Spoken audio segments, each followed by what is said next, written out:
Hey there, friends. Welcome back to another episode of the Bible in Life podcast. My name is John Whitaker. I am the host and creator of the Bible in Life. And my heart, my goal in starting this podcast, continuing this podcast, is to provide what I like to call blue jeans theology. And what I mean by that is trying to just offer some Bible teaching that is really clear and down to earth in the language of everyday life, set in the context of everyday life, so that you and I and whoever we influence can follow Jesus right in the midst of their everyday life. So that's what we're all about here on the Bible in Life podcast. And I'm just grateful for you. Glad that you're joining me here on this episode and on the podcast. If you're a new listener, welcome. So grateful to have you as part of the Bible in Life family. If you're a longtime listener, I'm so grateful that you've been here for maybe since the beginning, maybe for a few years, who knows, but really grateful that we have this platform as a way of studying Scripture together.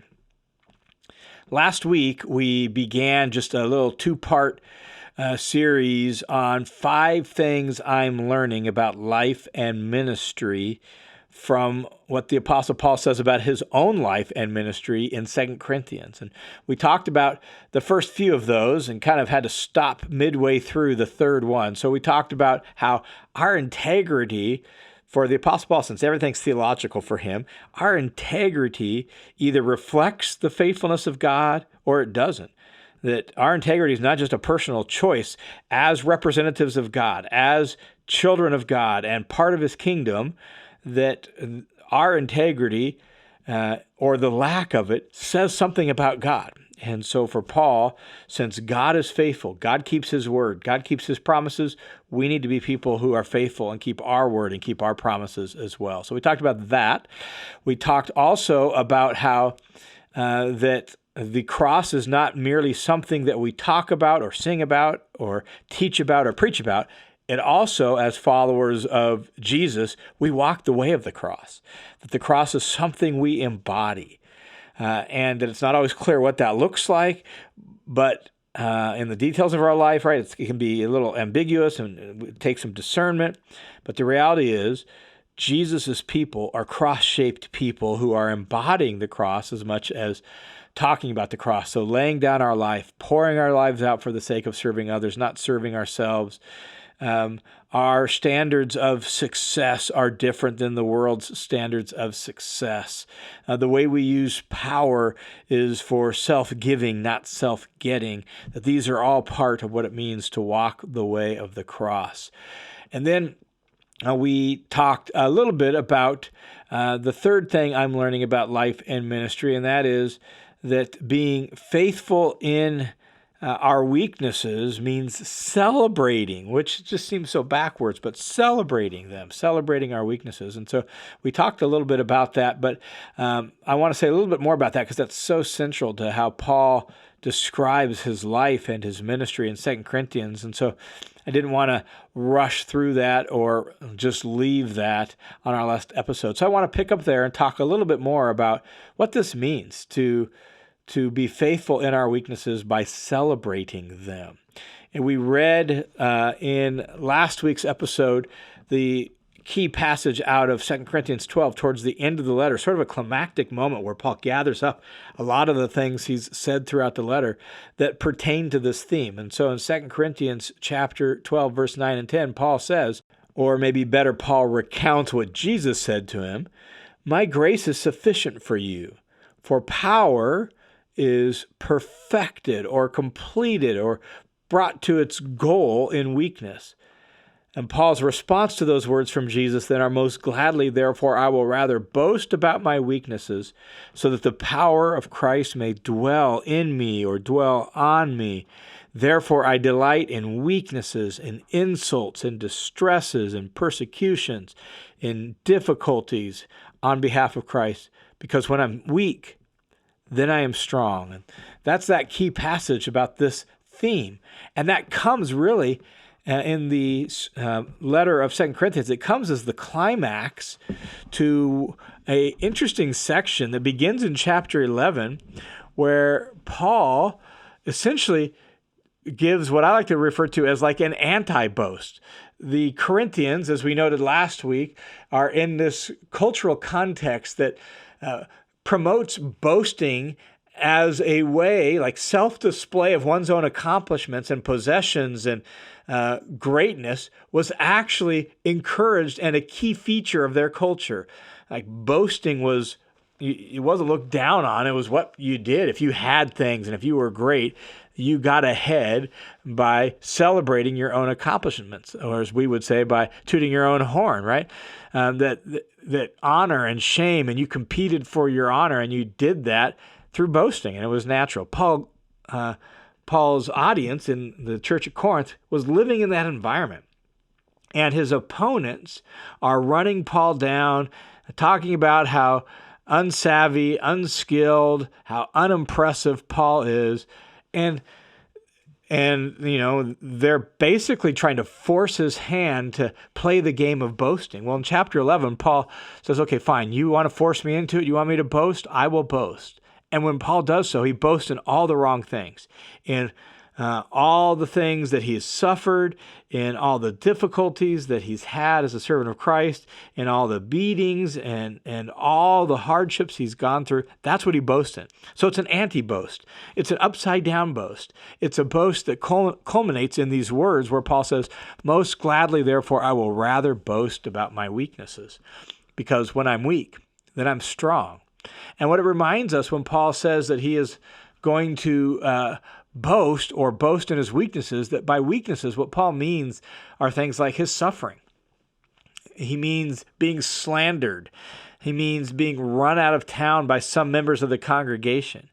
His weaknesses entail boasting in his tears and his anguish and his heartache. His weaknesses include having his integrity questioned. His weaknesses in 2 Corinthians includes his ability as a preacher and a public speaker, being ridiculed and made fun of by people who didn't like him or opposed his ministry, right? As well as the things he's suffered or the persecutions he's endured.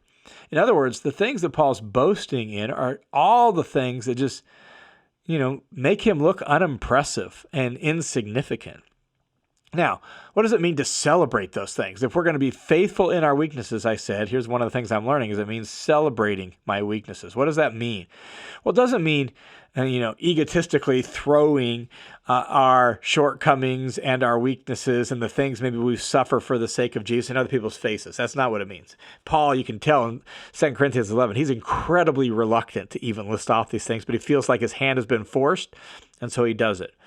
So it doesn't mean doing that, egotistically throwing it in people's faces. It also doesn't mean never working to improve things, like work on ourselves and to improve maybe some of our shortcomings or the things we're not very good at. In my case, preaching, teaching, or some of the things in ministry that maybe I need to work on, right? So it's not that we never work on improving those things. It doesn't mean we never try to grow or change or become more than we are as a person, as a husband, a father, pastor, worker, laborer, whatever it is, right? Like, it doesn't mean that. To say that we are going to celebrate our weaknesses isn't some spin on our struggles or our suffering to try to turn them into positives by self-mastery or the power of positive thinking. It's not that. What we mean by celebrating in our weaknesses, what Paul seems to mean by it is to live in the reality that although Jesus is risen from the dead and is Lord over all, and therefore has overcome sin and death have not been vanquished just yet. And so sin and death and weakness and difficulty and hardship are still real realities for our lives, even our lives of service to Jesus. And so Jesus is overcome, but sin and death are still present realities. In the New Testament, it's this overlap of the present evil age with the life of the age to come. And we live in that tension of the overlap where Jesus has won the victory, but he's still waiting to put all his enemies under his feet, as Paul puts it in 1 Corinthians chapter 15. And so sin and death have been defeated, but they haven't been eliminated. And that means we're going to endure all sorts of various hardships and the effects of sin and death until our graduation to glory or until Jesus returns. So then what does it mean to boast or celebrate in those weaknesses, those effects of sin and death in our world?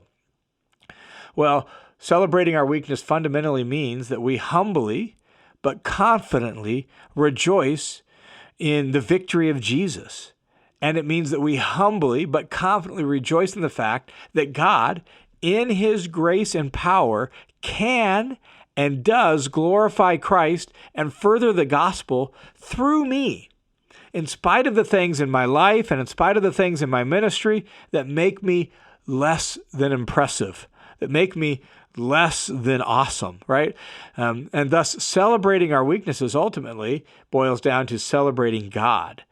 And celebrating that his power is somehow demonstrated through my frailty, through my struggles, through my shortcomings, as I continue to faithfully trust and serve him. And so being faithful in our weaknesses means celebrating our weaknesses, and ultimately that comes down to celebrating God and his power to work through us. Our struggles and our sufferings, when faithfully endured with joy, are one means of identifying with Jesus, who suffered and endured on the road to glory. And so there's no self-pity here for Paul. Rather, for Paul, there's gladness in God that we are embodying the death and resurrection of Jesus unto the glory of God. That's what it means to celebrate our weaknesses. So those are the first three things that I am learning about life and ministry from the Apostle Paul in 2 Corinthians. The fourth one is that confidence in God's power is greater than confidence in my ability. Paul actually says, essentially, that's one of the things he learned from one of his sufferings, or throughout all his suffering. 2 Corinthians chapter 1, verses 8 through 10 says this, "For we don't want you to be unaware, brethren, of our affliction which came upon us in Asia," where Ephesus was, where Paul was stationed in ministry at this time, "that we were burdened excessively beyond our own strength, so that we despaired even of our life. Indeed, we had the sentence of death within ourselves." Here's the key line for this point: "so that we would not trust in ourselves, but in God who raises the dead." Paul says that this particular case, and probably all the other cases as well, one of the things God was teaching him was not to rely on himself, not to trust in himself, but to trust in God who raises the dead, so that our hope would be in God. You see this not only in 2 Corinthians, but all throughout Paul's ministry. And it's a good lesson for us that relying on God's ability, God's greatness, God's sovereignty, God's power, relying on God is greater than relying on my knowledge, my charisma, my competence, my skill, whatever it is that we're tempted to rely on. God's power is greater than our ability, and therefore confidence in God is greater than self-confidence. It just is. And that's true in whatever facet of life or ministry we're talking about: pastoring, preaching, leading, discipling other people, our praying, right? Like confidence in God, in God's power in our praying is more important than confidence in how well we pray. Let's just rely on God's power, or whatever else it might be, our parenting, our ability to keep going when we're tired and worn out in life. Confidence in God's power is greater than self-confidence. And then the fifth and final thing I'm learning from Paul's example in 2 Corinthians about life and ministry is that our eternal hope is the only certain and sure foundation for courage, steadfastness, and joy. As we go through life can be difficult, can be exhausting, can be trying, can be challenging. And the only sure foundation for joyful courage and steadfastness in life is our eternal hope. And we have to remember that the word hope in the New Testament is not the same thing as the word hope in English, right? It's not just a wish. We might say, or someone's kids. I remember back, when my kids were teenagers, if they had said, "Man, I sure hope I get a car for my birthday," there's a good chance that's a pretty empty hope. We didn't have the money for that, and we had kind of parameters on that, right? That was just a wish. That's not the way the biblical word hope works. In fact, when we talk about our eternal hope, we're not talking about like just some vague, shadowy notion of going to a better place when you die. The word hope in the Bible is more like the word expectation in English. It's a confident expectation that what God said He'll do, He'll do. That's our hope. We are simply waiting for what God promised to do, and we expect it and anticipate it with certainty. And the reason we do that is because Jesus is risen from the dead. I remember sitting in a fishing boat with my grandpa the last time I fished with him, and I had prayed and fasted leading up to this moment because I wanted to have a good spiritual conversation with my grandpa, because while he had a kind of a generic belief in God, he wasn't a follower of Jesus, and I wanted to have a good conversation with him. And so I knew we would get this chance to fish. I had prayed and fasted, asking for the Lord to open some doors, and we did. We had a great conversation while we're sitting in the boat. And in one moment in that conversation, my grandpa said, "Well, John, I just don't think we know what really happens after death." To which I paused and replied, "Well, Grandpa, I would agree with you, unless someone has been there and come back again to tell us about it." And that's what I believe happened in the person of Jesus. See, our hope is certain because Jesus rose from the dead. That's why our hope is certain. And Christian hope is not only certain and based on the resurrection of Jesus. Christian hope is very specific. Christian hope focuses on the return of the King. Jesus is going to return. It includes the vanquishing of all his enemies and the removal, therefore, of all that's wrong with the world, all evil and brokenness. Christian hope entails righting of wrongs and putting everything in the right. Christian hope entails our resurrection from the dead. We're not going to be spirits flittering around on clouds with halos and harps. We're going to rise from the dead and have new glorified bodies that'll be like his body. Christian hope entails a new heavens and a new earth in which righteousness dwells. And God coming then once again to make his dwelling with us, as it was in the beginning, so it will be forever. Our home with God forever and ever. And we know, we can have confidence that's going to happen, just as I said, because God promised it, and Jesus rose from the dead. That eternal hope, that sure and certain hope, is the only sure and certain foundation for courage, steadfastness, and joy as we go through life. And Paul emphasizes that in 2 Corinthians. He says in 2 Corinthians chapter 4, after detailing all the sufferings he's going through, describing how he's embodying the cross of Jesus, after all of that, at the end of 2 Corinthians 4, Paul writes, "Therefore, we don't lose heart. We don't give up. We don't toss in the towel. We don't quit. But though our outer person is decaying and wasting away, yet our inner person is being renewed day by day." Why? Because momentary light affliction. Everything that Paul had just listed off, far more than the sufferings I've ever endured for the sake of Jesus, momentary light affliction is producing for us an eternal weight of glory far beyond all comparison. And what Paul is picturing there is a balance scale, right? Where you figure out how much something weighs by, we put the chunk of meat or gold or whatever it is on one side of the scale, and then on the other side we start putting weights on the scale, so we figure out, okay, that's 5 pounds. Well, he's picturing like all the affliction piled on one side of the scale, and it's a feather's weight compared to the eternal weight of glory that's to be revealed to us. When we see what Paul sees, and we focus our eyes on what Paul focuses his eyes on, it enables endurance and steadfastness with joy.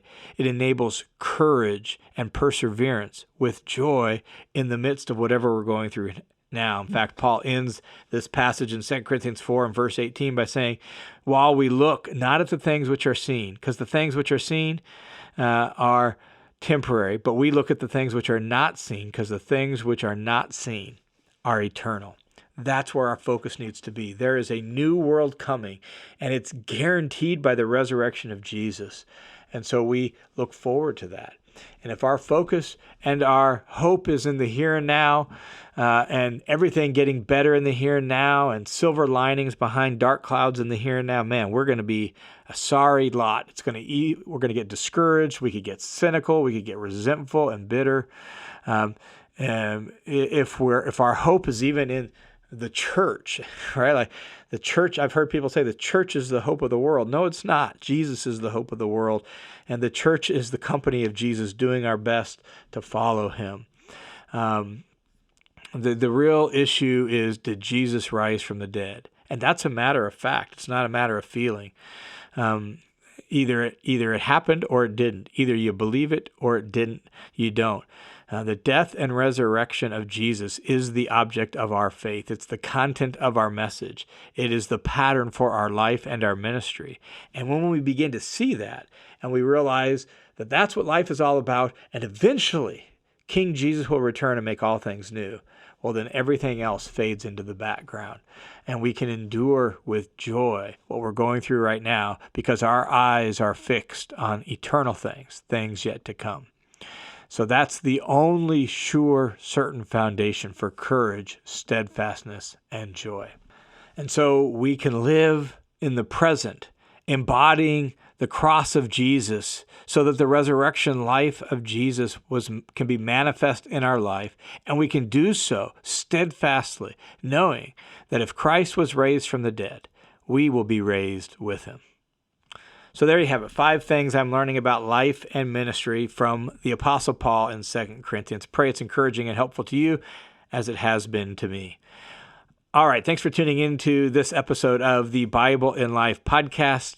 The Bible in Life podcast is made possible by the generosity of dozens and dozens of people just like you who support this ministry faithfully through their prayers and their generosity. So thanks a ton for your support. May God bless you. May he lead you. May he fill you with his Spirit. May he continue to guide each and every one of us into his ways for his honor and glory. Let it be so until Jesus comes again. God bless you all. I look forward to talking with you again next week.